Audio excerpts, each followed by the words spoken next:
Assalamualaikum warahmatullahi wabarakatuh. Nama saya Muhammad Amir Iqbal bin Husin. Nombor pendaftaran 04 DKA 20F1052. Hari ini saya ingin membuatkan pembentangan yang bertajuk Pembentangan Sains Teknologi yang bertajuk Pertanian. Okey, pertanian. Pengenalan pertanian adalah satu hal penting bagi manusia kerana peranannya sebagai penghasil sayur-sayuran dan buah-buahan. Allah, Zat yang Maha Agung, Dia menciptakan tumbuh-tumbuhan dengan penuh manfaat.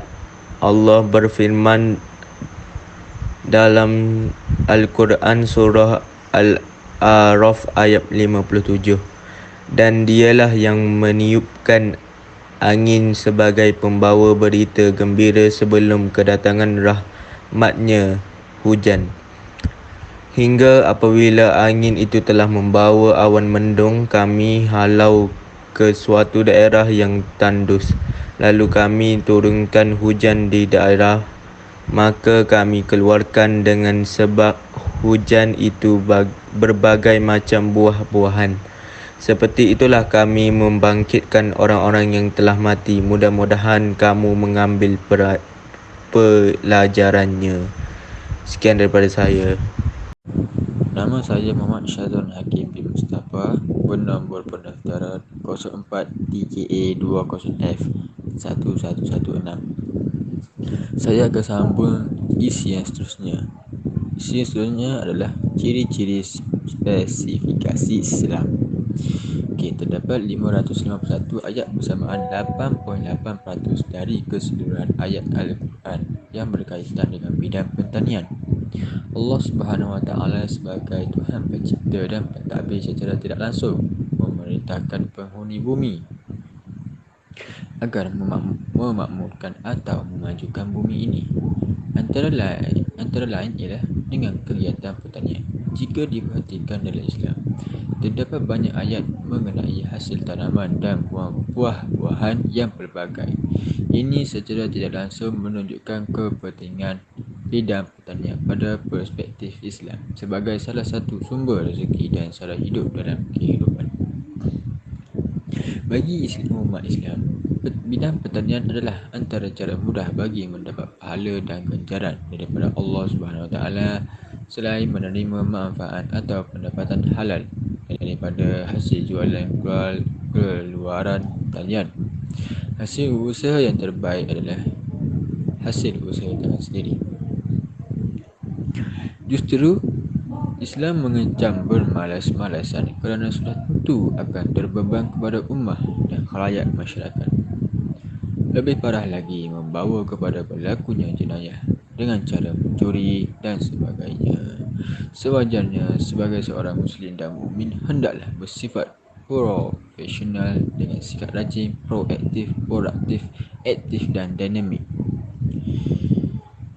Sudah sampai masanya digerakkannya dalam bentuk skala besar yang membawa kepada perubahan sama ada kepada petani itu sendiri, bahkan keluarganya, sehingga mereka benar-benar menjadi petani yang berjaya. Dan sesuailah mereka mendapat al-falah, iaitu kemenangan dan kejayaan akidah, serta mendekatkan diri seseorang kepada Allah Subhanahu Wa Taala.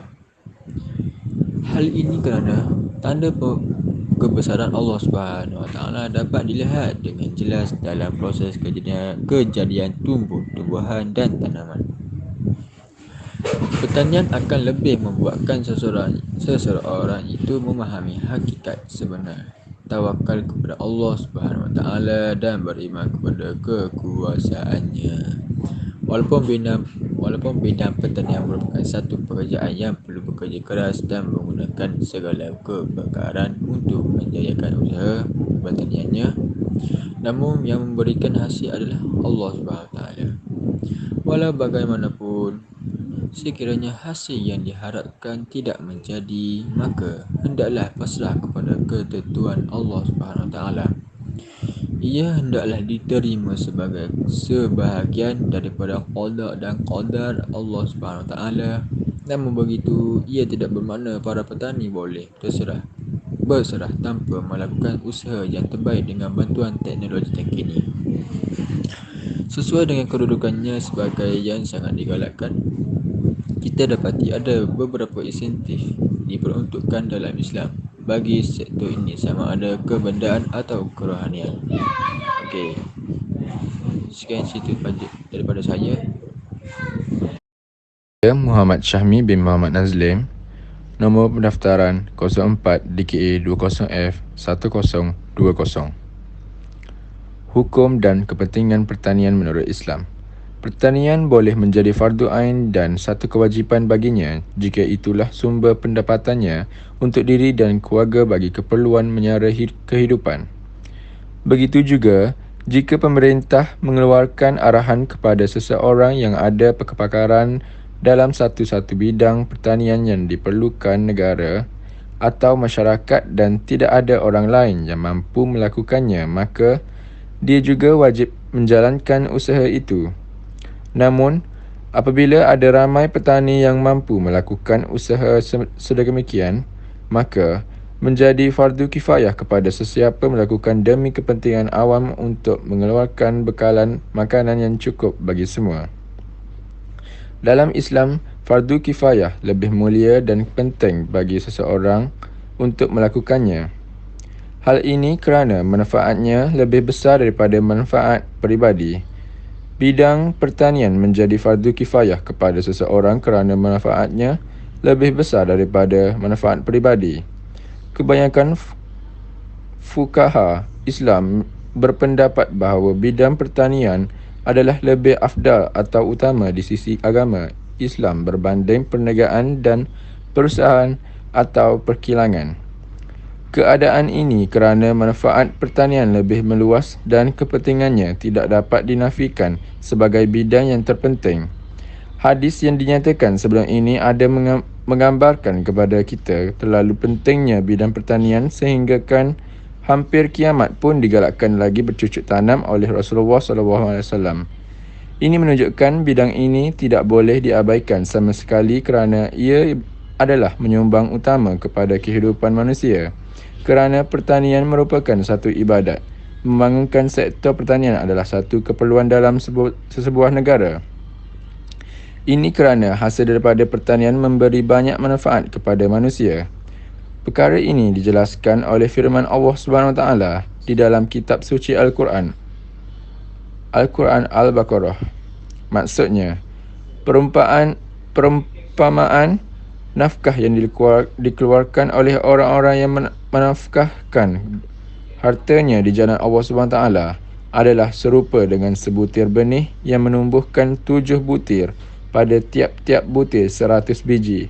Allah melipat gandakan bagi sesiapa yang dia kehendaki dan Allah maha luas kurnianya bagi maha mengetahui. Okey, Assalamualaikum. Saya Muhammad Daniel bin Muhammad Rizal. Nombor pendaftaran 04 DKA 20F 1076. Seterusnya, kaitan pertanian dengan prinsip-prinsip syariah Islam. Dalil Al-Quran. Di dalam Islam, pertanian merupakan salah satu daripada pekerjaan yang mulia dan amat digalakkan oleh Allah Subhanahu Wa Taala dan Rasulullah Sallallahu Alaihi Wasallam. Banyak ayat Al-Quran yang menyebut tentang hasil tanaman dan buah-buahan yang pelbagai. Dari segi akidah pula, bidang pertanian dapat mendekatkan diri seseorang hamba kepada Allah Subhanahu Wa Taala. Ini kerana tanda kebesaran Allah Subhanahu Wa Taala dapat dilihat dengan jelas dalam proses kejadian tumbuh-tumbuhan dan tanam-tanaman. Al-Qurtubi IBN Khatir 1966, Al-Mashdah Zakhtari 1996. Firman Allah Subhanahu Wa Taala Al-Quran Al-An'am. Maksudnya, dan dialah yang menurunkan hujan dari langit, lalu kami tumbuhkan dengan air hujan itu segala jenis tumbuh-tumbuhan. Kemudian kami keluarkan daripadanya tanaman yang menghijau. Kami keluarkan pula dari tanaman itu butir-butir buah yang bergugus-gugus, dan dari pohon-pohon tamar kurma dari mayang-mayangnya. Kami keluarkan tandan-tandan buah yang mudah dicapai dan dipetik, dan kami jadikan kebun-kebun dari anggur dan zaitun serta buah delima yang bersamaan bentuk, rupa dan rasanya. Dan yang tidak bersamaan, perhatikanlah kamu kepada buahnya apabila ia berbuah dan ketika masaknya. Sesungguhnya yang demikian itu mengandungi tanda-tanda yang menunjukkan kekuasaan kami bagi orang-orang yang beriman. Itu saja daripada saya. Sekian, terima kasih. Assalamualaikum warahmatullahi wabarakatuh. Saya Ahmad Azim bin Muhammad Noor. Nombor pendaftaran 04 DKA 20 F1129. Dalil Al-Sunnah. Anas bin Malik radhiyallahu anhu meriwayatkan bahawa Rasulullah sallallahu alaihi wasallam pernah bersabda, maksudnya, seandainya berlaku kiamat, sedang di tangan seseorang kamu terdapat suatu benih tamar, maka dia berdaya untuk bangun sehingga dapat menanamnya lagi, maka hendaklah dia menanamnya. Maka dia masih memperoleh ganjaran dengan kesempatan itu. Al-Bukhari Sahih Al-Bukhari Fadil Zarashi Iza Ukila Minhu, nombor hadis 479. Menurut riwayat lain, maksudnya, seandainya berlaku kiamat, sedang di tangan seseorang kamu ada sesuatu benih tamar, maka tanamlah. Al-Bukhari Sahih Al-Bukhari bab Iya Al-Mawad wa Al-Syub, nombor hadis 2203. Seterusnya Rasulullah sallallahu alaihi wasallam bersabda lebih lanjut, maksudnya, siapa menghidupkan sekeping tanah yang terbiar, kering tiada pemiliknya, maka tanah itu menjadi kepunyaannya, dan tidaklah orang yang menzalimi terhadapnya dengan mengaku haknya tanpa usaha. Al-Syafiqi Musnad Imam Al-Syafiqi bab Hiya Al-Mawad, nombor hadis 1497. Produktiviti makanan. Kegiatan sektor pertanian telah diceburi semenjak zaman Nabi Adam AS berdasarkan kisah anak-anak Nabi Adam iaitu Kabil dan Habil. Menurut Al-Qurtubi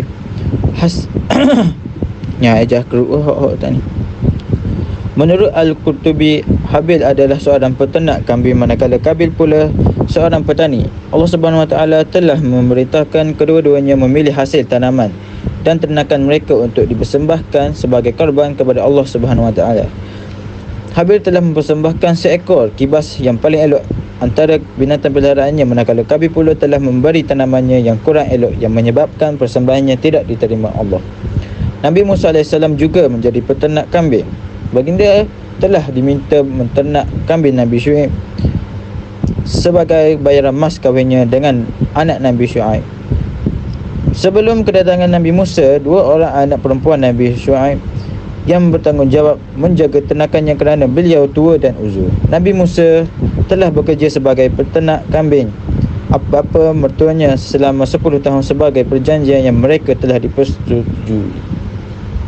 Kemampuan pertanian kerajaan Sabak terkenal dengan lipatan sejarah sebagai sebuah negara yang mempunyai pertanian yang maju dan subur. Perkara ini dinyatakan dalam firman Allah Subhanahu Wa Taala.